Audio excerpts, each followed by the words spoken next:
Nous sommes avec Vincent Hupertan, urologue et sexologue, et nous parlons aujourd'hui de la virilité. Qu'est-ce que c'est qu'un homme viril? Vous n'hésitez pas en tout cas à venir nous le dire. Et Marie est avec nous. Bonjour Marie. Bonjour à vous deux. Bonjour. Alors justement Marie, vous avez à peu près une trentaine d'années? Oui, c'est ça, j'ai 33 ans. Eh bien c'est formidable, on est en plein dans le cœur de cible. Comment vous les trouvez les hommes de votre âge justement? Et en fait, justement, je trouve que cette virilité dont on parle, déjà, c'est un mot qui me gêne. C'est un mot que je trouve archaïque. J'ai l'impression qu'en fait, on essaye encore une fois d'imposer une manière d'être, une bonne manière d'être. Il faut être comme ça, il faut que les hommes soient galants, il faut qu'ils soient forts, il faut que... Et moi, c'est quelque chose qui me dérange parce que chacun doit pouvoir faire comme il veut dans la mesure où on ne va pas gêner son partenaire ou son ou ses futurs partenaires et où chacun est droit dans ses bottes et à l'aise avec la situation. Et finalement, on trouve chaussures à notre pied, mais malgré tout, je pense qu'il y a des hommes qui vont se sentir obligés d'être forts, d'être puissants, de montrer tout ça. Et je trouve qu'aujourd'hui, ça n'a plus lieu d'être et que chacun fait un petit peu comme il veut. Si vous voulez. Alors, vous avez raison, et c'est ce que je viens de dire il y a un instant. Hein. J'ai dit qu'aujourd'hui, chacun pouvait faire un peu comme il veut, sauf que on a besoin dans une société de repères, quoi qu'il en soit. Et forcément, on aura toujours des gens qui vont essayer de donner leurs repères. Et peut-être que si on avait la possibilité de faire un vrai débat sur ce que c'est qu'un homme aujourd'hui, on donnerait peut-être moins de pouvoir à certaines écoféministes qui ont quand même tendance à attaquer les hommes dans leur totalité. Vous voyez ? C'est pour ça que je trouve que le débat d'aujourd'hui, et moi je vous donne tout à fait raison dans ce que vous dites, mais si on donne pas des repères un peu plus, comment dirais-je, généraux, et qu'on ne laisse pas un petit peu tout le monde s'exprimer, on va rester sur tous les hommes sont des brutes, et c'est la faute du patriarcat et compagnie, etc., etc. Alors ça, c'est vrai que ça, c'est quelque chose qui m'agace. Et pourtant, je pense, dans la définition non hystérique du terme, être clairement féministe, mais juste voilà, que l'homme soit l'égal de la femme égale de l'homme, bref. Oui, mais ça, je vous accuse absolument pas d'être écoféministe. Non, ça, j'ai bien compris. Non, j'entends. Ce qu'il y a, c'est que donc moi, je suis enseignante en maternelle, donc j'ai des enfants de 3 ans. On travaille énormément sur qu'est-ce qu'une fille, qu'est-ce qu'un garçon, selon eux, finalement. Et à chaque année, chaque fois qu'on fait ce thème, les premières réactions des enfants sont très, très normées, pour le coup. Ça va être...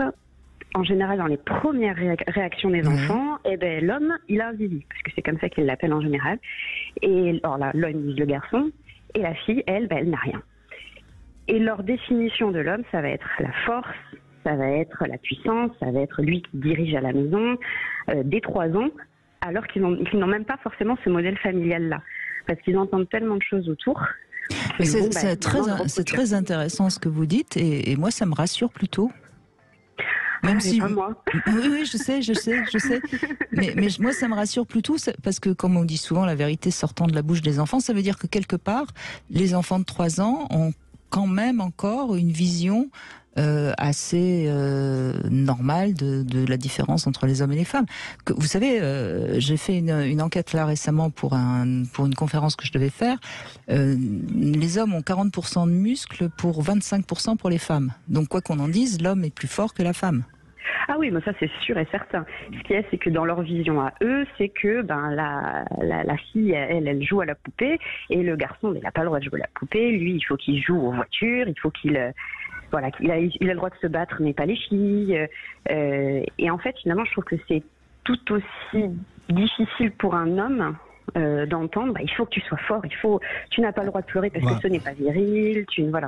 Alors là, ce que vous dites, en fait, c'est toute la contradiction ce qui est entre le naturel et le culturel. À savoir, c'est qu'il y a quelque chose qui est appris par les autres, l'imposé par la norme sociale. La sociale dit que l'homme est si, des anglais les cases à cocher. Et puis ensuite, le naturel, à savoir ce que nous sommes réellement. Vous voyez, je disais, une équation extrêmement compliquée. À savoir, deuxièmement, on a besoin des normes parce qu'on s'en compare à quelque chose. On s'en compare, on a un modèle.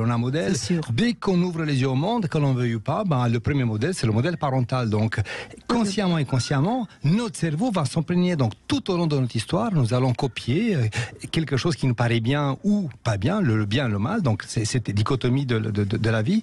Mais on va copier des modèles. Et ensuite, ce modèle va changer parce qu'on a au départ le modèle parental, après le modèle sociétal, donc on va en permanence copier. Et tous les gens qui viennent me voir, docteur, c'est quoi la normalité? Tout le monde veut la normalité. Regardez l'exemple des salles de musculation.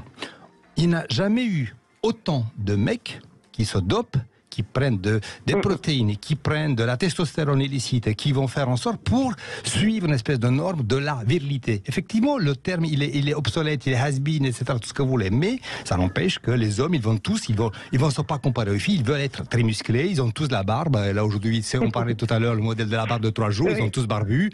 C'est le nouveau modèle. D'ailleurs, regardez les publicités.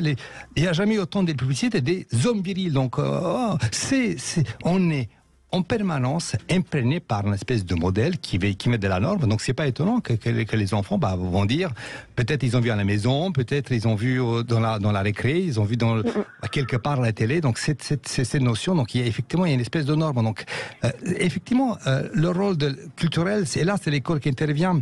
Il faut que, c'est pas parce qu'on est différent, mais il faut qu'il y a cette notion d'équité. Or on parle tellement de vérité, en fait, on oublie que l'équité, l'égalité femmes-hommes, en fait, c'est une illusion, en tout cas, la société. Alors qu'on devrait aller vers l'égalité, l'égalité des droits. Attendez, Vincent, l'égalité aujourd'hui, elle est quand même assez répandue, mais on ne sera jamais identique. C'est juste la différence qu'il faut bien comprendre. On ne sera jamais identique. Un homme sera toujours plus fort qu'une femme.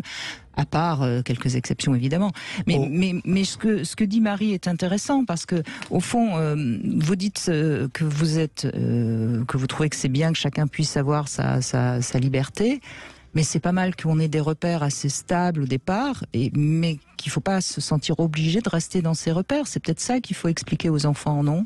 Exactement ça, c'est que finalement il y a effectivement pas une norme parce que le mot me gêne, mais un sentier qui est le plus suivi généralement, mais qu'on a le droit, et c'est ce que finalement j'essaie de leur faire, qu'ils soient bien dans leur basket, pour avoir le choix d'être un peu ce qu'ils veulent, sans être influencés, que ce soit d'un côté ou de l'autre, puisque de toute manière pour moi les extrêmes ce n'est pas bon. Et puis ça se touche, de toute façon c'est la même chose. On est bien d'accord. Écoutez Marie, restez à l'écoute parce que dans